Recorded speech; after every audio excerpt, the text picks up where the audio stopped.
Paciente tem retenção de líquido e tem muitas dores de cabeça. Eu não estou conseguindo mais ajudar, porque a dor de cabeça persiste e a retenção de líquido persiste. O que isso significa? Então anota isso aí, ó, anota essa chave. Toda vez que o paciente tiver uma retenção de líquido, ele está numa fase parasimpática. Ele está numa fase de cura. Ele está numa fase de recuperação, de resolução de algum hiperestresse, de alguma situação problema. Então, ó, presta bem atenção nisso que eu falei. Toda vez que o paciente tem uma retenção de líquido, ele está numa fase parasimpática, que é uma fase de cura. Logo, o que você tem que fazer? Ajudar ele nesse processo e modular esse processo. Porque, pensa comigo, ó, vou te dar exemplos práticos. Olha só.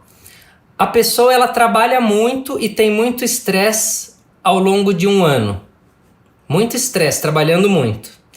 Chega no final do ano, ela tira férias de uma semana, 10 dias, 15 dias. Ela viaja. O que acontece com ela normalmente? Ela passa a ter dores, ela passa a ter alguma inflamação, alguma infecção, alguma gripe, algum sintoma. Caramba! Como diz um dos meus mentores, Paulo Vieira, ele fala, caraca, olha a chave que eu estou liberando para vocês aqui, hein? Toda vez que você tem um hiperestresse, que você está vivendo uma situação de hiperestresse, o seu sistema nervoso autônomo simpático fica assim, ó. Tim! Fica uma chave muito grande no seu sistema simpático. E dentro dessa chave, o que vai acontecer? Vai ativar luta, fuga ou paralisia.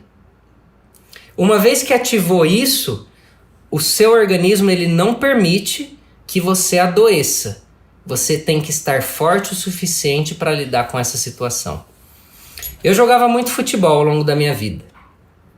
E jogando futebol, por exemplo, eu tomava algumas vezes uma joelhada na coxa. Na minha terra chamava paulistinha. Ou já ouvi falar também tostão. Tomava uma joelhada na coxa. Só que eu jogando futebol, o meu sistema ativo qual que é? Simpático. Frequência cardíaca acelerada, sudorese, frequência respiratória. Estou numa simpaticotonia ali. No momento que eu tomei a joelhada, é um leve desconforto e eu continuo jogando. As pessoas falam assim, porque você estava quente, né? Então continua jogando, sem dores. Cheguei em casa, tomei banho e no dia seguinte, pelo amor de Deus, que dor. Que lição que vocês tiram aí? Numa fase simpática, sem dores, sem sintomas. Numa fase parasimpática, dores e sintomas. Fábio, peraí. Você está me falando então que toda vez que meu paciente ele tem uma dor, um sintoma, um desequilíbrio, ele está vivendo uma fase parasimpática? 90% das vezes sim. Raras exceções ele tem uma dor numa fase simpática. Predominantemente as dores, os sintomas, ele está numa fase parasimpática. Ele está vivendo uma situação de resolução do que ele viveu. Olha só agora, hein? Lembra que eu falei de perguntas? O fato de você realizar perguntas determina o quão bom terapeuta você é e quão bons resultados você teria. A pergunta que você deve se fazer, muitas vezes para o paciente é: antes de desenvolver isso que você tem hoje, como estava a sua vida antes? O que você estava vivendo?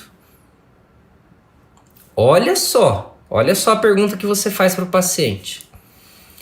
Antes de você viver isso que você está vivendo, de dores, de sintomas e tudo mais, me fala um pouco da sua vida, como estava antes. O paciente ele vai processar e, na grande maioria das vezes, ele vai falar para você o fator causal do porquê ele tem essas dores. Ele vai falar problemas relacionados ao trabalho, ele vai falar problemas relacionados ao aspecto conjugal, ele vai falar problemas relacionados ao filho, ele vai relatar que houve a morte de alguém inesperado, de um ente querido, ele vai relatar um hiperestresse. E dentro desse hiperestresse que ele relatou, culminou nas dores e nas doenças e tudo mais.